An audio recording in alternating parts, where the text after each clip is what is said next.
بسم اللہ الرحمن الرحیم۔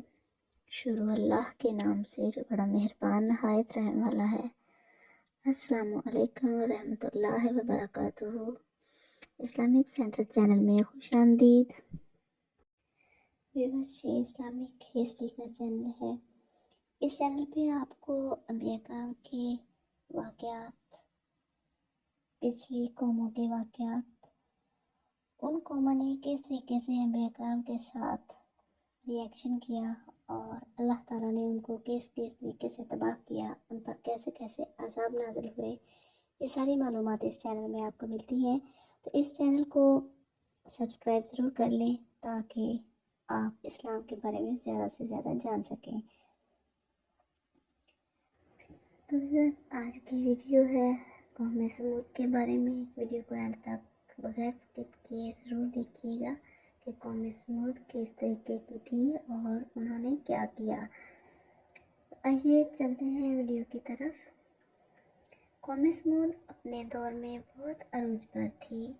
ان لوگوں کا زیادہ تر کام کاشتکاری تھا۔ یہ لوگ دن رات محنت کرتے تھے۔ اللہ تعالیٰ نے ان کی زمین کو بہت سرخیزی عطا کی تھی۔ قوم سمود کی قوم میں پہاڑوں کو تراشنے کا ہنر موجود تھا اور انہوں نے پہاڑوں کو تراش کر ان میں اپنے لیے بڑے بڑے رہائشی محل بنا لیے تھے جو روشن اور ہوادار تھے۔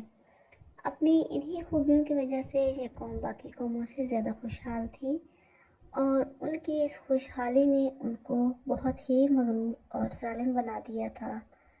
خوشحالی اور عیش بری زندگی نے انہیں اپنے نبی اور رسول حضرت ہود علیہ السلام کی تعلیمات کو بھلا دیا تھا۔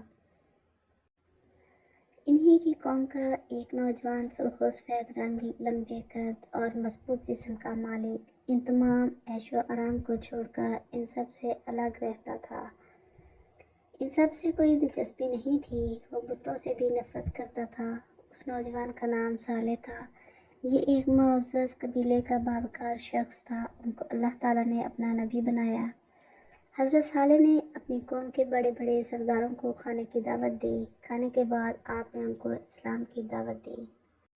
حضرت صالح علیہ السلام نے اپنی قوم سے کہا، اے لوگ، آج میں نے تمہیں یہاں اس لیے بلایا ہے کہ میں تمہیں یاد کرا سکوں کہ آج تم جو کچھ بھی ہو وہ اس خدا کی وجہ سے ہے جس نے آپ کو اپنی نعمتوں سے مالا مال کیا ہے۔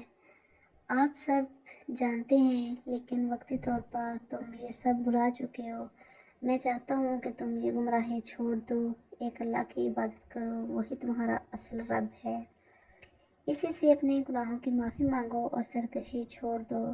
حضرت صالح کی باتیں سن کر سرداروں نے کہا، اے صالح، تم ایک عزت دار، معزز اور باوقار قبیلے سے تعلق رکھتے ہو۔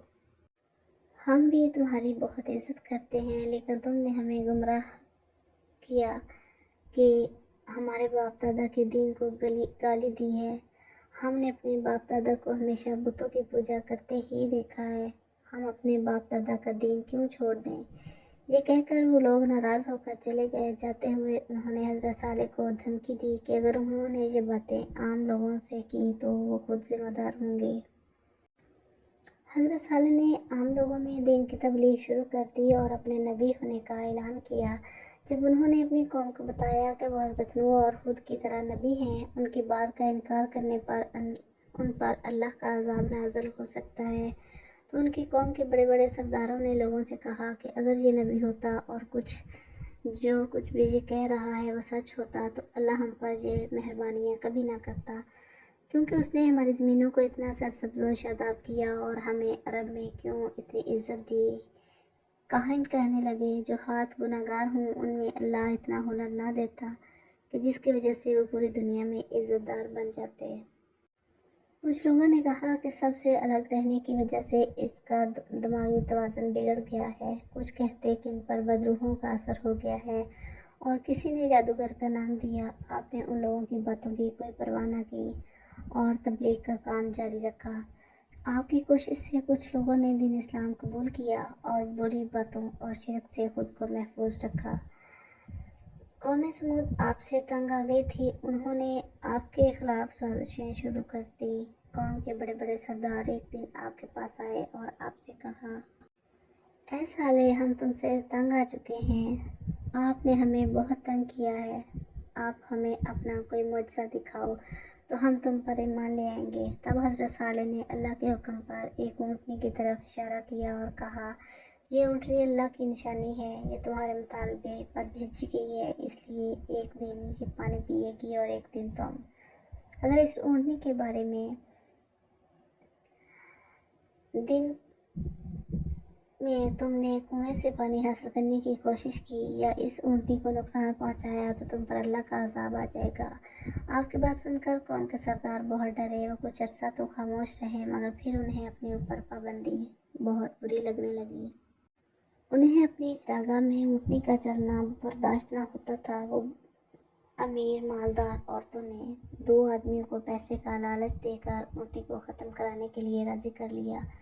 وہ آدمی ڈر بھی رہے تھے مگر پیسوں کے لالچ میں آ کر اللہ کی نافرمانی کی، اللہ کی دی ہوئی نشانی اونٹنی کو ہلاک کرنے پر راضی ہو گئے۔ ان آدمیوں نے منصوبہ بنایا کہ جس دن اونٹنی کے پانی پینے کی باری ہوگی وہ اسی دن اس کو ہلاک کر دیں گے، انہیں زیادہ انتظار نہیں کرنا پڑے گا۔ اونٹنی لمبے لمبے ڈگ بھرتی کنویں کے قریب آئی، دونوں ظالم اس پر لپکے، ایک نے تلوار کا وار کر کے اس کی کونچیں کاٹ دیں اور دوسرے نے اس کی گردن پر نیزہ مارا۔ بیچاری اونٹنی زمین پر جا گری۔ جب لوگوں نے دیکھا کہ اونٹنی تڑپ رہی ہے اور اس کو مارنے والوں کو کچھ بھی نہیں ہوا تو باقی لوگ بھی اس پر جھپٹ پڑے اور سب نے مل کر اونٹنی کو جان سے مار دیا۔ سب نے حضرت صالح کا مذاق اڑایا کہ ہم نے اونٹنی کو مار دیا لیکن اللہ کا عذاب ہم پر نہیں آیا۔ اب انہوں نے حضرت صالح کو ختم کرنے کا ارادہ کیا۔ ایک رات جب انہوں نے ان کو شہید کرنے کا منصوبہ بنایا اور ہر قبیلے سے ایک ایک آدمی لے لیا تاکہ ان کا قبیلہ ان سے بدلہ نہ لے سکے۔ اللہ تعالیٰ کا قانون ہے کہ اس کے رسولوں کو ان کی قوم یوں شہید نہیں کر سکتی۔ چنانچہ حضرت صالح علیہ السلام کو اللہ نے اسی رات حکم دیا کہ وہ اپنے ماننے والوں کو لے کر وہاں سے نکل جائیں، اور اسی رات وادی میں ایک طوفان آیا جس نے اہل سمود کو تنکوں کی طرح بکھیر کے رکھ دیا۔ صبح ہوئی تو ان کی بستی عبرت کا نمونہ ہو چکی تھی، ایک بھی کافر نہیں بچا۔ حضرت صالح علیہ السلام ایمان لانے والوں کے ساتھ فلسطین کے علاقہ رملہ کے قریب آ کر آباد ہو گئے اور باقی زندگی وہیں گزاری۔